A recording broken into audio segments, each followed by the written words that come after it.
Assalamualaikum dan salam sejahtera. Jumpa lagi dalam Kebun Kampung. Okey. Ini adalah keadaan pokok yang dipatahkan kera sebelum ni. Okey. Ni saya dah buang, sebenarnya dah tumbuh banyak. Lepas tu saya tinggal dua. Dan daripada dua ni kita akan pilih satu saja yang akan jadi pokok induk lah. Okey. Sebab dia ada cabang kat sini. Jadi di sini kita akan pilih lah. Satu yang straight, satu yang dah bengkok. Jadi kita akan pilih yang straight ni lah. Okey, kita pilih yang straight ni. Tu yang ni kita akan buang. Okey.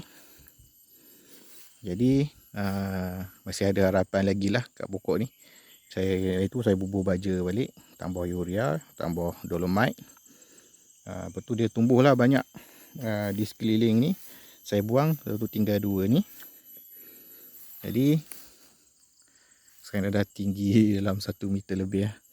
Okey, jadi pokok ni masih boleh diselamatkan lagi kalau tak ada kera kacau lagi lah lepas ni.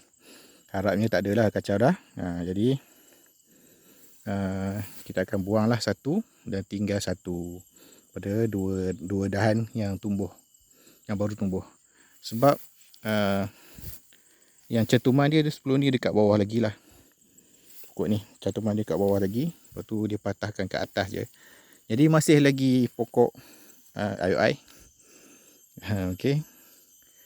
Haja Hasmah. Okey. Semoga video ini memberi manfaat kepada anda. Inilah update tentang kebun kampung. Okey, sekarang ni di Sayung lah. Okey, kebun saya ni dekat Sayung, Kepala Bendang. Okey, jumpa lagi. Bye bye.